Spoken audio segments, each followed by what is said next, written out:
Bismillahirrahmanirrahim. Alhamdulillahirabbil alamin. Wassalatu wassalamu ala Rasulillah wa ala alihi wa ashabihi wa man tabi'ahum bi ihsanin ila yaumiddin wa sallama tasliman katsira. Amma ba'd.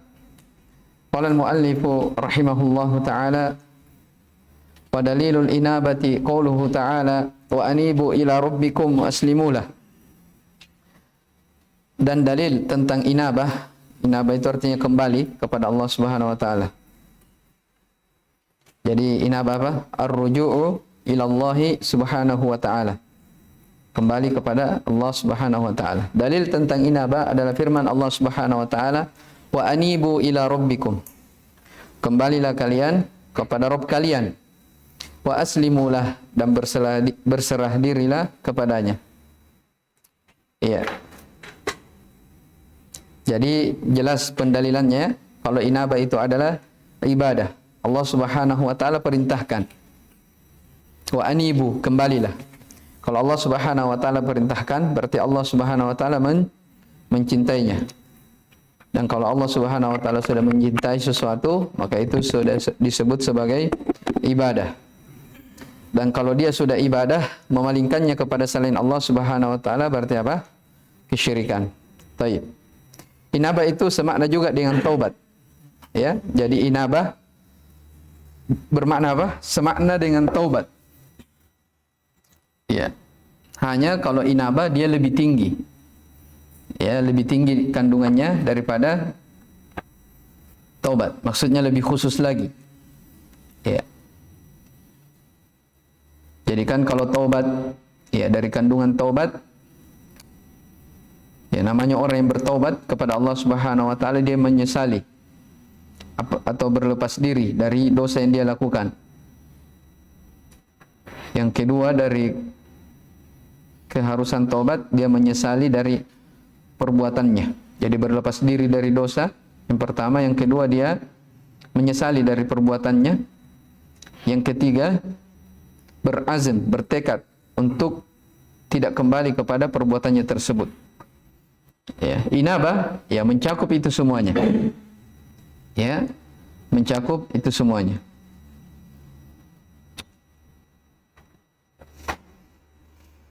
Ya, berarti kalau begitu kita bisa simpulkan bahwasanya di dalam kandungan inabah itu terkandung di dalamnya 4 hal. Ya, di dalam inabah terkandung di dalamnya 4 perkara. Yang pertama, mahabbatullah. Ya, namanya orang yang kembali kepada Allah pasti dia cinta kepada Allah Subhanahu wa taala. Kemudian dari kandungan inabah yang kedua adalah al-khudu'. Dia tunduk, merendah kepada Allah Subhanahu wa taala. Kemudian dari kandungan inabah adalah al-iqbalu alaih. Selalu menghadap, ya, berserah diri kepada Allah Subhanahu wa taala. Dan yang keempat dari kandungan inabah adalah al-i'radu amman siwa. Dia berpaling dari segala sesuatu selain daripada Allah Subhanahu wa taala. Ya. Jadi bisa disimpulkannya inabah semakna dengan taubat. Hanya inabah lebih khusus, ya, lagi daripada taubat. Dalilnya jelas. Wa anibu ila rabbikum, kembalilah kalian kepada Rabb kalian, wa aslimulah, dan berserah dirilah kepadanya. Taib. Wa dalilul isti'anati qauluhu ta'ala iyyaka na'budu wa iyyaka nasta'in. Wa fil hadithi idza sta'anta fasta'in billah. Dan dalil tentang isti'anah adalah firman Allah Subhanahu wa taala, hanya kepadamu lah ya Allah kami beribadah, dan hanya kepadamu lah kami memohon pertolongan. Di dalam sebuah hadis Nabi SAW bersabda, apabila engkau memohon pertolongan, maka mohonlah semata-mata kepada Allah Subhanahu wa taala. Mohonlah kepada Allah Subhanahu wa taala. Taib. Isti'anah itu dari wazan istaf'ala, ya, artinya bermakna talab. Jadi kalau diterjemahkan dia talabul aun, meminta bantuan. Ya, talabul aun, meminta bantuan.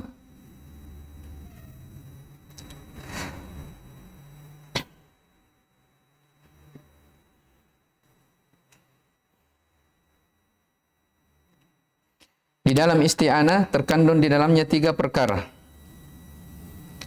Di dalam isti'anah ini semua dari amalan-amalan hati ya.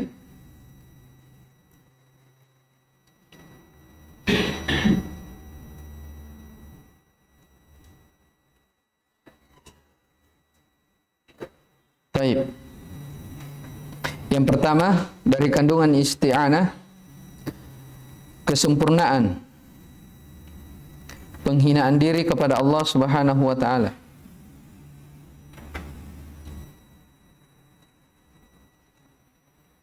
Kesempurnaan penghinaan diri kepadanya.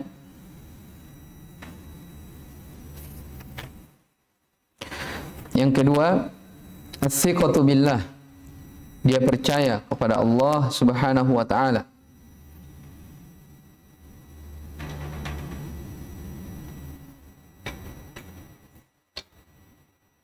Baik, yang ketiga, al-i'timad. Dia bersandar hanya kepada Allah Subhanahu wa taala.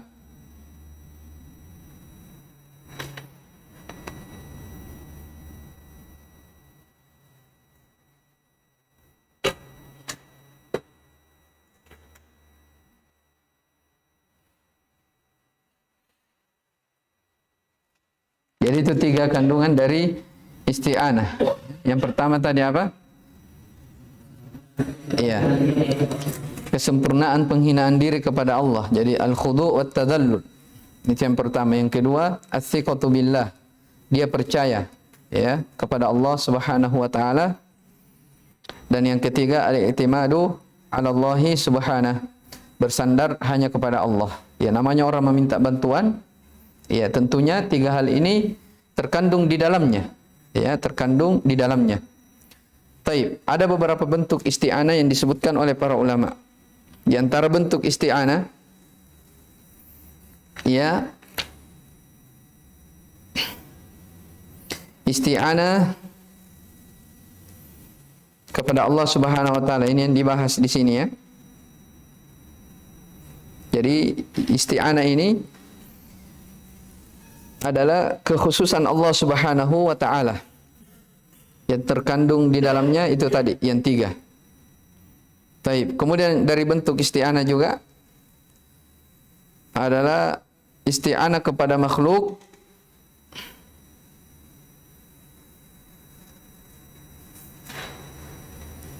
kepada hal yang dia mampu. Ya, dia mampu.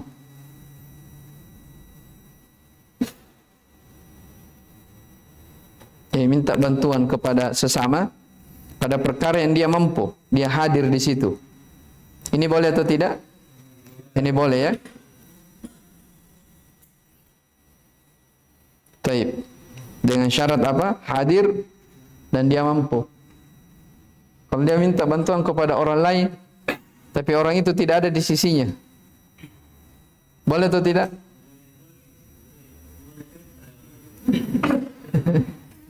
Hah? Enggak, maksud saya ada orang ya tidak ada di sisinya. Ya, maksudnya minta kepada wali ya tidak ada di sisinya. Ya, ini hukumnya apa? Iya, tidak boleh. Kalau tadi tidak ada di sisinya, tapi dia mampu ya. Dalam artian dia minta bantuan, maksudnya dari melalui telepon apa itu, boleh-boleh saja ya. Tapi kalau yang dibahas, maksudnya minta bantuan kepada orang yang hadir, tapi dia tidak orang hidup, tapi dia tidak hadir. Maka ini hal yang tidak dibolehkan. Kemudian dari bentuk isti'anah yang tidak dibolehkan adalah ini yang ketiga yang disebutkan. Dia minta bantuan kepada orang mati atau kepada orang yang hidup, tapi dia adalah orang yang tidak orang yang gaib, orang yang tidak ada.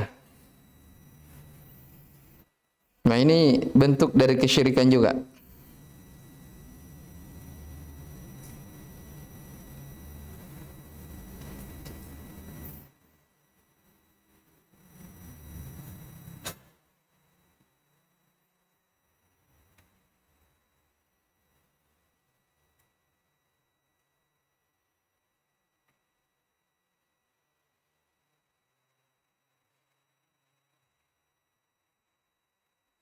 Baik. Itu beberapa hal ya yang disebutkan dari isti'anah. Dalilnya adalah firman Allah Subhanahu wa taala jelas di surah Al-Fatihah. Iyyaka na'budu wa iyyaka nasta'in. Ayat ini adalah ayat yang sangat agung. Ya, kata para ulama apa? Seluruh kandungan ayat-ayat Al-Qur'an itu kembali seluruh maknanya kepada surah Al-Fatihah. Ya, jadi seluruh isi kandungan dalam Al-Qur'an maknanya kembali kepada surah Al-Fatihah. Ya. Dan surah Al-Fatihah kandungannya kembali kepada ayat ini.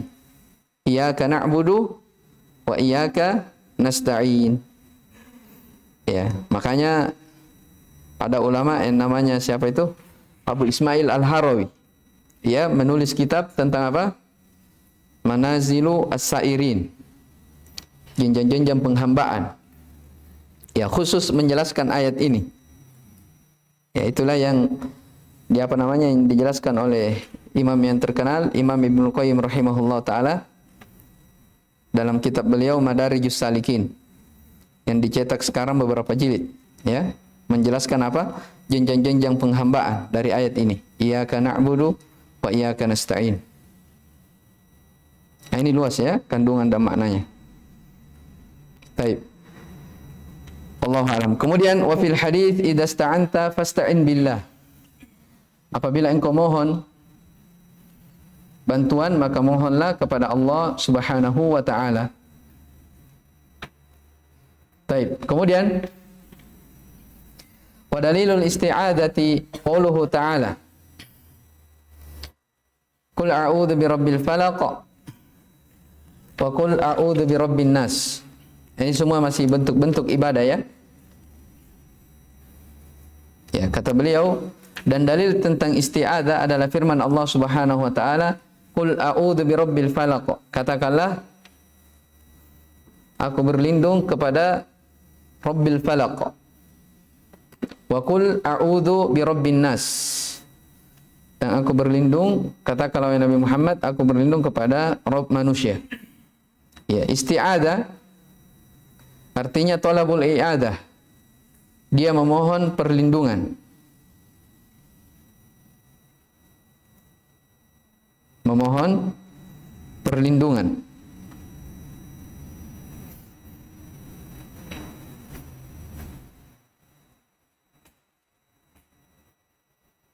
Ya, di dalam isti'adzah ini terkandung 3 hal.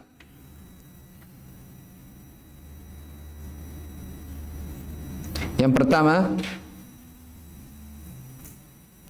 al-iltija, berlindung kepada Allah Subhanahu wa taala. Kemudian yang kedua, al-i'tisam alaihi,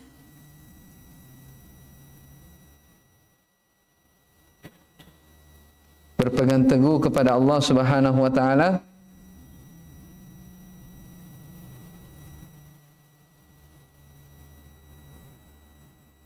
Kemudian yang ketiga, i'tiqadu kifayatihi wa tamami himayatihi min kulli syarr.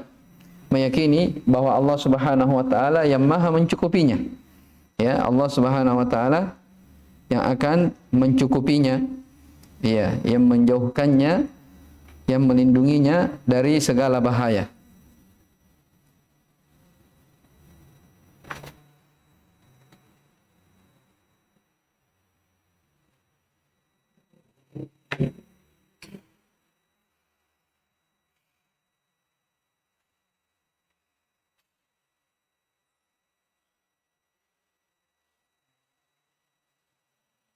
Ya, di dalam itu ayat tadi ya dalilnya, 2 ayat. Qul a'udzu birabbil falaq wa qul a'udzu birabbin nas. Di situ ada a'udzu. Isti'adzah ya, talabu al-i'adzah, memohon perlindungan hanya kepada Allah Subhanahu wa taala. Taib, di dalam sebuah hadis dikatakan a'udzu bikalimatillahi tammati min syarri ma khalaq. Ya, aku berlindung dengan kalimat-kalimat Allah Subhanahu wa taala yang sempurna dari segala kejelekan apa yang Dia cipta.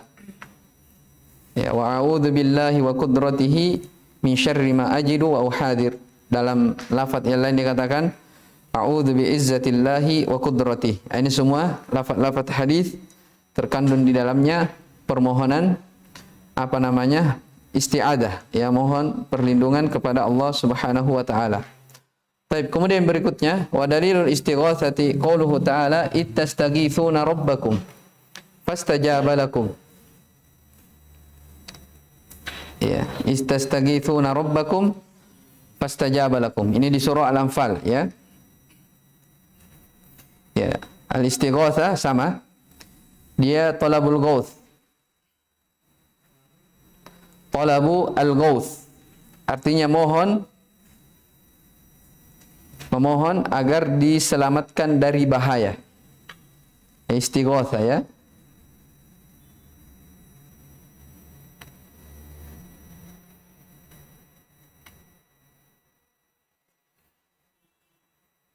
Permohonan agar diselamatkan dari bahaya.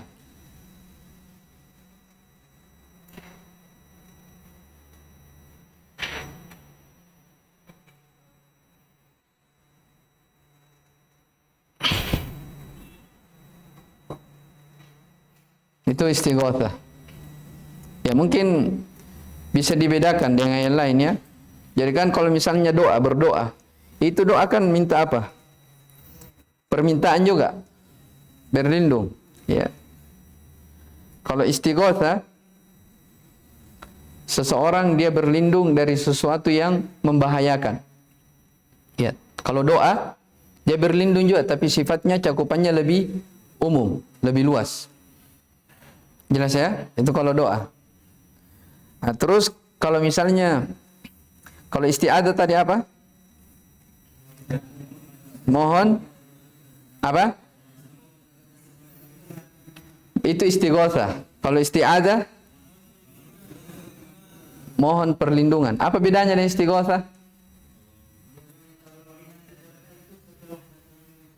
Hah? Iya, kalau istighatsah dia sudah ditimpa oleh bahaya. Kemudian dia minta agar diselamatkan dari bahaya tersebut.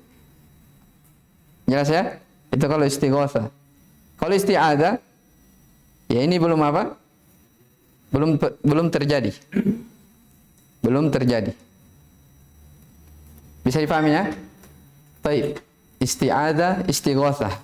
Nanti antum baca sendiri apa namanya dari perbedaan, bisa apa namanya antum baca dari definisinya, ya bisa dibedakan, ya bisa nampak dari perbedaannya. Nah, ini yang agak mirip ya, isti'adzah, istighatsah. Jadi kalau istighatsah dia sudah ditimpa oleh bahaya, ya, lalu dia minta agar diselamatkan dari bahaya tersebut. Kalau isti'adzah ya sama, memohon juga, tapi perkaranya dia belum, sesuatu yang belum terjadi.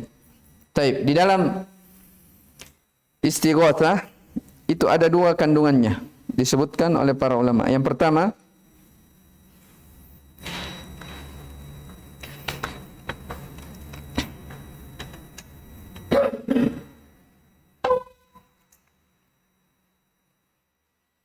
kesempurnaan atau menampakkan kesempurnaan kefakiran atau kebutuhan, keperluan hanya kepada Allah Subhanahu wa taala.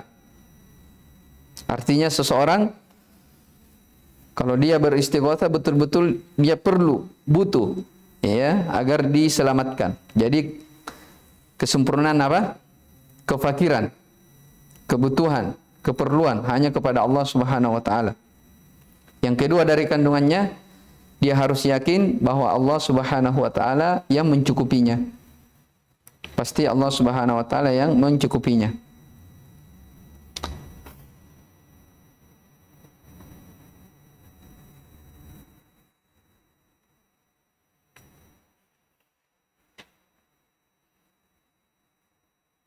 Baik, dalam ayat dikatakan di surah Al-Anfal ya, ingatlah ketika kalian beristighatsah kepada Rabb kalian, maka Allah Subhanahu wa taala mengabulkan dari permintaan kalian. Ya, Allah Subhanahu wa taala mengabulkan dari permintaannya. Baik, berikutnya wa dalilul dzabhi qauluhu ta'ala. Dalil tentang az-zabh adalah firman Allah Subhanahu wa taala, "Qul inna salati wa nusuki wa mahyaya wa mamati lillahi rabbil alamin. La syarika lahu wa bidzalika umirtu wa ana awwalul muslimin." Dan dalil tentang zabh adalah firman Allah Subhanahu wa taala, "Qul," katakanlah, sesungguhnya salatku, wa nusuki, dan sembelihanku, wa mahyaya wa mamati, hidup dan matiku, hanya semata Rabbul Alamin. Hanya Allah Subhanahu wa taala Rabbul Alamin. La syarika lahu, tidak ada syarikat baginya. Dengan itulah aku diperintah dan saya termasuk orang yang paling pertama berserah diri kepada Allah Subhanahu wa taala. Wa minas sunnati, dan dari hadis Rasulullah SAW bersabda, "La'anallahu man dzabaha li ghairillah." Allah Subhanahu wa taala melaknat orang yang menyembelih kepada selain Allah Subhanahu wa taala. Iya. Ini juga dalil ya, apa namanya? Jelas sisi pendalilannya. Kalau menyembelih itu adalah apa? Ibadah. Kenapa dikatakan ibadah? Diperintah. Katakan, sesungguhnya salatku, sembelihanku, hidup dan matiku lillah, hanya untuk Allah Subhanahu wa taala. La syarikalah, tidak ada syarikat baginya. Baik. Kalau menyembelih dimaklum ya.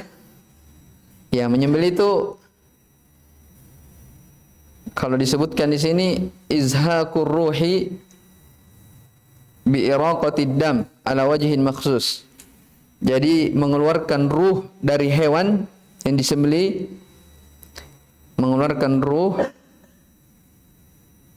dari hewan dengan cara iraqatid dam, dengan cara mengalirkan darahnya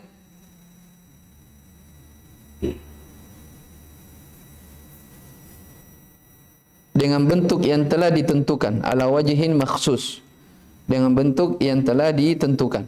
Yaitu definisi menyembelih, izhaqur ruh bi iraqatid dam ala wajhin makhsus, mengeluarkan ruh dari hewan dengan cara mengalirkan darahnya dalam bentuk yang telah ditentukan. Jadi ada kaifiat khususnya.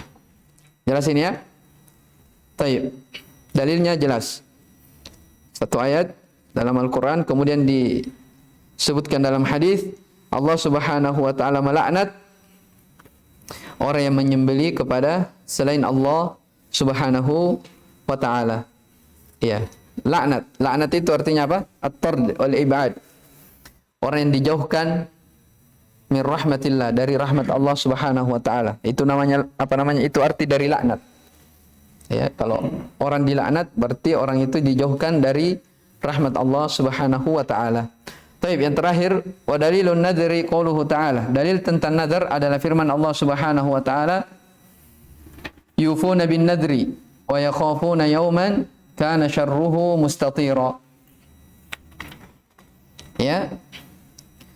Dan dalil tentang nadar adalah firman Allah Subhanahu wa taala, yufuna bin nadri. Mereka menunaikan dari nadar-nadar mereka.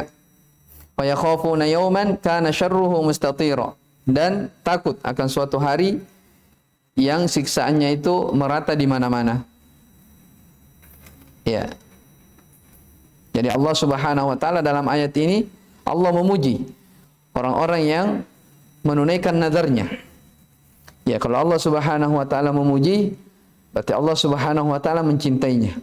Jadi kalau Allah Subhanahu wa taala sudah cinta, maka itu bentuk dari ibadah. Itu bentuk dari ibadah. Baik. Apa itu nadar? Nadar itu adalah ijabul mukallaf ala nafsihi ma laysa wajiban. Seseorang mewajibkan dirinya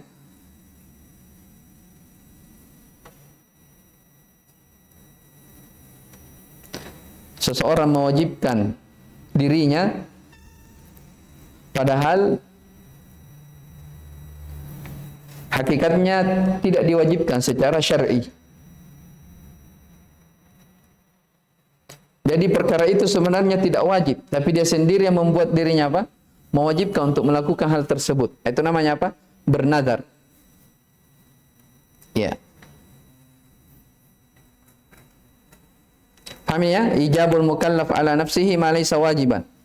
Ya, seorang mukallaf mewajibkan atas dirinya yang sebenarnya dia tidak wajib untuknya secara syar'i. Ya. Bisa dipahami nih? Jadi misalnya ada orang dia bernazar, kalau saya lulus, ya, saya misalnya jadi PNS, maka saya puasa 3 hari berturut-turut, atau saya bersedekah sekian rupiah. Bersedekah sifatnya bukan wajib, ya, tapi karena dia berjanji kalau dia berhasil dari usahanya, dia jadi PNS, dia berjanji seperti itu, bersedekah sekian, maka itu menjadi apa? Menjadi wajib. Nah, itu namanya apa? Seorang mewajibkan dirinya sesuatu yang asalnya apa? Tidak wajib secara syar'i. Jelasin ya, itu namanya apa? Bernazar. Ya, bernazar itu ada 2 bentuknya.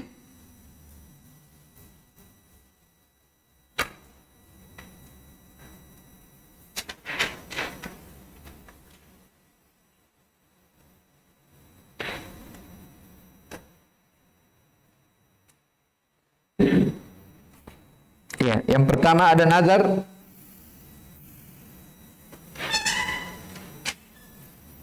yang dia tanpa muqabil, tanpa balasan.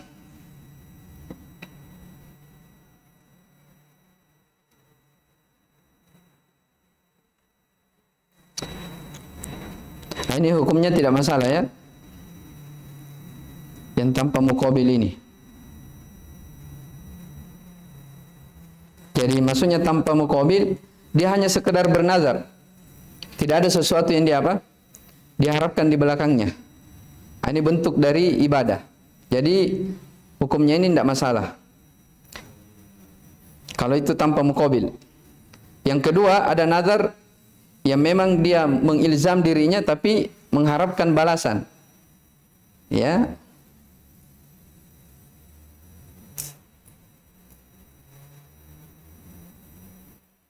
Ya, kalau yang tadi apa namanya nazar yang tanpa balasan itu, yang tanpa muqabil, itu yang dipuji ya. Itu yang disebutkan dalam sebuah hadis, man nazara ayyuti Allah falyuti'hu. Siapa yang bernazar untuk taat kepada Allah Subhanahu wa taala, maka hendaknya dia mentaatinya. Ya. Mentaati Allah Subhanahu wa taala. Wa man nazara ay ya'si fala ya'si. Siapa yang bernazar untuk bermaksiat, tidak boleh dia.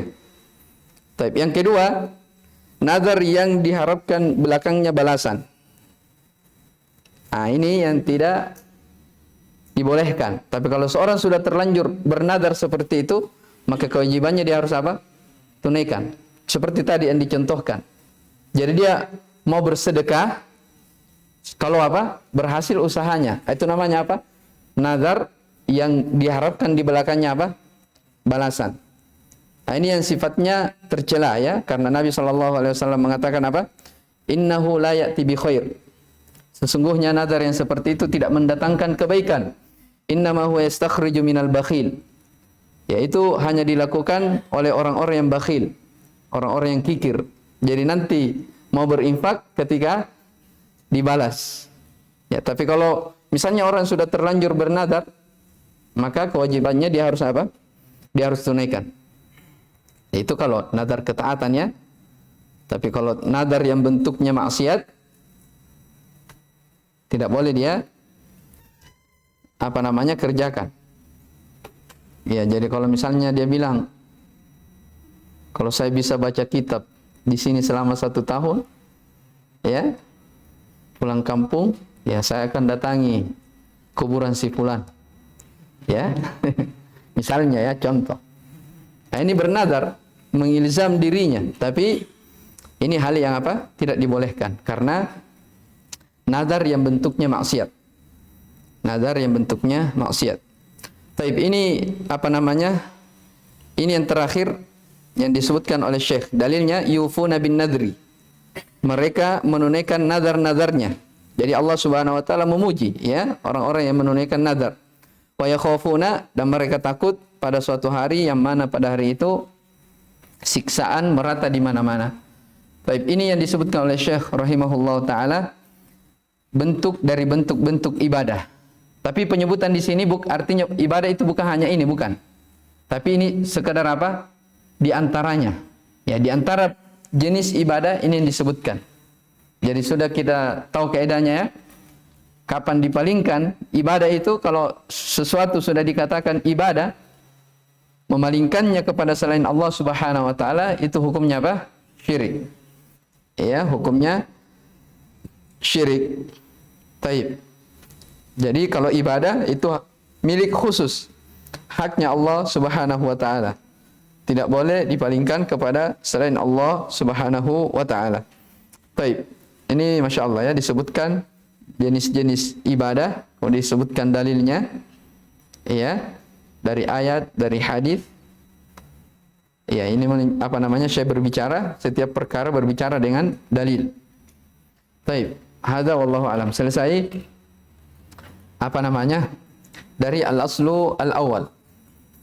Pokok yang pertama dari landasan utama, ma'rifatullah ya. Mengenal Allah Subhanahu wa taala. Insyaallah taala nanti kita sudah masuk di al-aslu ats-tsani ya, ma'rifatu dinil islami bil adillah. Ya. Hadza wallahu alam. Subhanakallah bihamdik, syara la ilaha illa anta, astaghfiruka wa atubu ilaik. Walhamdulillahi rabbil alamin.